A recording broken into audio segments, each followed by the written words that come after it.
ఈ రాష్ట్ర ముఖ్యమంత్రికి ఉంది, ఈ రాష్ట్ర వ్యవసాయ మంత్రికి ఉంది. దీని మీద ఏమాత్రం ఆలోచన చేస్తున్నారా? ఒక లెటర్ రాస్తారు, వదిలేస్తారు. ఒక ప్రకటన చేస్తారు, వదిలేస్తారు. అది కాదు, దాని మీద ఏం చేయాలని. మరి గతంలో ఇలాంటి పరిస్థితులు వచ్చినప్పుడు మార్కెట్ని ఇన్వాల్వ్ చేసి మరి దానికి ఒక అమౌంట్ పెట్టి వాళ్ళకు అండగా రైతులకు నిలబడిన ముఖ్యమంత్రి జగన్మోహన్ రెడ్డి గారు. మరి మీరు 45 ఏళ్ళ ఇండస్ట్రీ అంటారు. ఈ 45 ఏళ్ళ ఇండస్ట్రీ మీరు ఏమంటున్నారు? మీరు ఈ పొగాకు రైతులను ఆదుకోరా అని మిమ్మల్ని అడుగుతున్నాను. నేను ఈ పొగాకు రైతులు ఏమైపోతారనుకుంటున్నాను.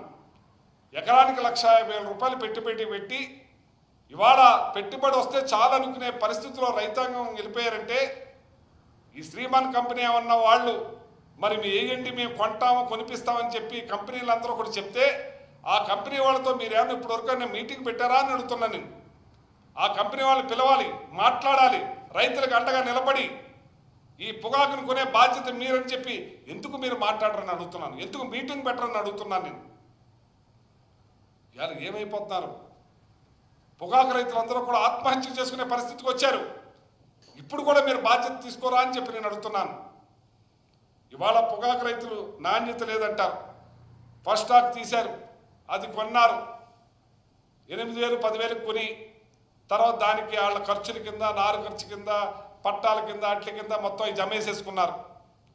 రెండో విడత కొన్నారు, అది వేలం వేసినప్పుడు లాస్ట్ క్వింటాలకి 8,000 నుంచి 12,000 కొనుగోలు చేసి ఆ సొమ్మును కూడా మరి ఇవాళ రాకుండా చేసే కార్యక్రమం చేస్తున్నారు. ఇవాళ ఏ రకంగా నష్టపోతున్నాడు? 10,000 కూడా పలకటాలేదు రెండో ఆకు వచ్చేటప్పటికి. గతంలో దాని రేటు 15,000 నుంచి 18,000కు పలికింది. గత ఏడాది మరి రెండో విడత ఆకు 15,000 నుంచి 18,000కు కొన్నది. ఇవాళ 10,000 కూడా రావట్లేదంటే రైతు ఏమైపోతారని నేను అడుగుతున్నాను. నేను ఇవాళ రైతును ఆదుకోవాల్సిన బాధ్యత ఎవరిది? కూటమి ప్రభుత్వంగా మీరు ఎలక్షన్కు ముందు ఎన్నో కబుర్లు చెప్పారు, ఎన్నో భాషలు చేశారు, ఎన్నో మాటలు చెప్పారు. ఈ రాష్ట్రానికి మేమే, ఈ రాష్ట్రం అందరినీ కూడా అన్ని విధాలు ఆదుకుంటాం, రైతాంగాన్ని పెద్దపీట వేస్తాం, మీకు 20,000 ఇస్తామని చెప్పారు. రైతు భరోసాకి మీరు రైతు బంధు పథకం అనేది పెట్టి ఇవాళ ఏమైపోయిందని అడుగుతున్నా నేను. కనీసం వాళ్ళ గురించి ఆలోచనే లేదు, ఒక మీటింగ్ కూడా పెట్టలేదు. ఒక ప్రకటన అగ్రికల్చర్ మినిస్టర్ గారు అచ్చెన్నాయుడు గారు ఒక ప్రకటన చేసి వదిలేశారు, అంతే. 20 రోజులైంది. ఇవాళ పొగాకు రైతులు అన్యాయం అయిపోయి ఉరేసుకునే పరిస్థితికి, పాయిజన్ తీసుకునే పరిస్థితికి పోతా ఉంటే ఏమాత్రం మీకు ఆలోచన లేదా అని అడుగుతున్నాను నేను. ఒక పక్క కౌలుదారి రైతుల్ని గాలికి వదిలేశారు. ఒకవేళ అపరాలకి రేట్లు లేవు, కందులు మినువులకి రేట్లు లేవు. ప్రతి ఒక్కరూ కూడా నష్టపోతా ఉన్నారు. ఏ మాత్రం కూడా దీని మీద ఏమి చేయాలి అని ఒక మీటింగ్ కూడా పెట్టకుండా మీరు ఓన్లీ అమరావతి భ్రమరావతి అంటూ ఉంటే ఎలాగంటాను? అమరావతి చేయండి, మంచిదే, మీకు కాదట్లే. కానీ దీన్ని చూసుకోవాలి కదా, ఈ రాష్ట్ర రైతాంగాన్ని ఆదుకోవాలి కదా. ఇవాళ టొబాకో బోర్డు కంపెనీ టొబాకో ద్వారా మరి ఏమైనా ఏర్పాటు చేసి మార్కెట్ని ఇన్వాల్వ్ చేసి ఈ పొగాకుని ఎలా కొనాలి, కంపెనీ వాళ్ళందరినీ పిలవండి. ఫోన్లు కూడా ఎత్తుతలేదంటే వాళ్ళకి. రైతులు ఫోన్లు చేస్తుంటే పొగాకు వచ్చింది మరి ఎత్తుకోండి అని చెప్పి ఫోన్లు చేస్తుంటే స్విచ్ ఆపుతున్నారంట. అటువంటిది మీరు ఏమేం చేస్తున్నారు? ఈ ప్రభుత్వం పిలవండి కంపెనీ వాళ్ళందరినీ, ఎందుకు కొనరని అడగండి, అసలు మీరు డిస్కస్ చేయండి. రైతులకు అండగా నిలబడాల్సిన బాధ్యత మీకు లేదా అని అడుగుతున్నాను నేను.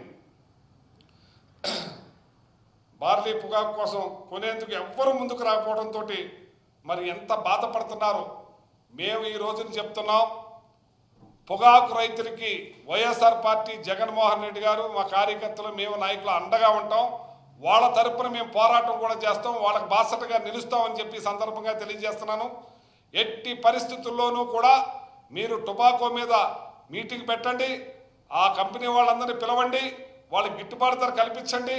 మీరు మార్కెట్ ద్వారా మీరు కేంద్రంతో మారుతారు, ఎవరితో మారుతారు, మీ కూటమిలోనే కలిసే ఉంది కాబట్టి రైతులకు అండగా నిలవాల్సిన బాధ్యత మీ మీద ఉంది కాబట్టి వెంటనే దీని మీద చర్యలు తీసుకోవాలని చెప్పి నేను కోరుతా ఉన్నాను.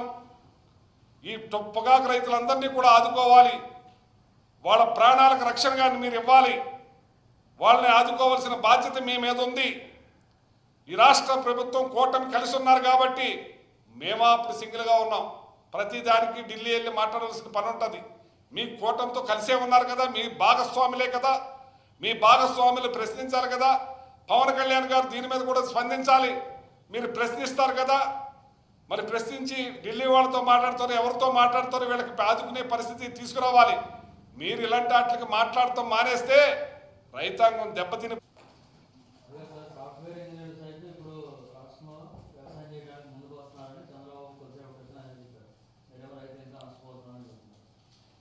చంద్రబాబు నాయుడు గారు మాటలు ఎలా ఉంటాయంటే, ఇప్పుడు 4K అనేది చెప్పారు, అంటే డబ్బున్న వాళ్ళు పేదవాళ్ళకి సాయం చేయమని. ముందు చంద్రబాబు నాయుడు గారు, వాళ్ళ కోడలు గారు, వాళ్ళ అబ్బాయి గారు ఎంతమందికి సాయం చేశారో చెప్పమనండి. దాని ద్వారా ఎవరన్నా వచ్చే కార్యక్రమం చేస్తారు. అలాగే ఇప్పుడు సాఫ్ట్వేర్ వాళ్ళు వ్యవసాయం చేస్తాకు వస్తున్నారంటే మీరు ఎప్పుడు వ్యవసాయం దండగా అంటారు, కానీ అంటే ఈయన మాటలతో బతికేస్తూ ఉంటారు.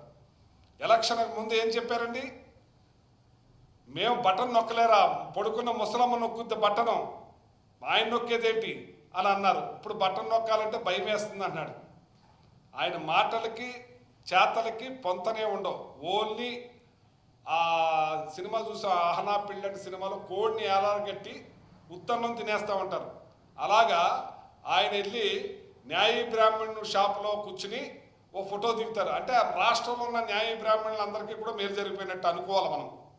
అలాగే మత్స్యకారుల దగ్గరికి వెళ్తారు, 2-3 ఉంటారు అక్కడికి వెళ్ళి వాళ్ళతో మాట్లాడేసేసి ఒక ఫోటో వచ్చేస్తుంది.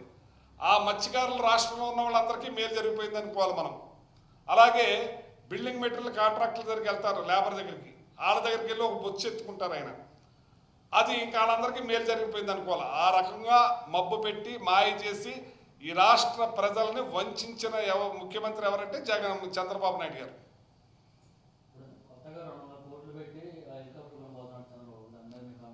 అందులో డౌటే ఉంది, ఏమాత్రం సందేహం లేదు. జగన్మోహన్ రెడ్డి గారు 2,70,000 కోట్ల రూపాయలు ప్రజలకు డీబీటీ ద్వారా కొడితే ఈ రాష్ట్రంలో భారతదేశం, ఈ రాష్ట్రం కొనుగోలు శక్తిలో నెంబర్ 1లోకి వెళ్ళింది. మీకు అర్థమైందండి?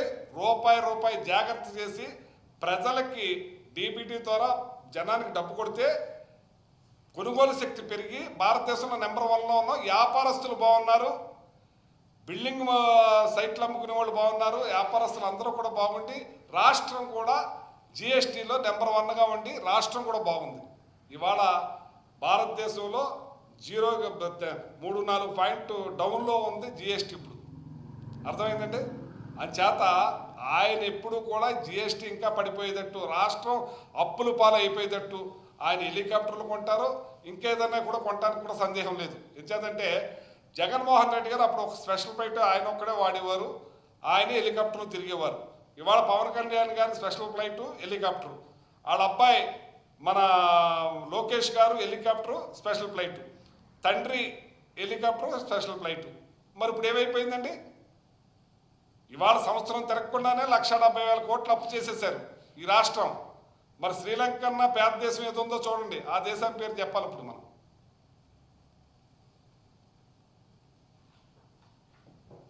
అడుగుతారా?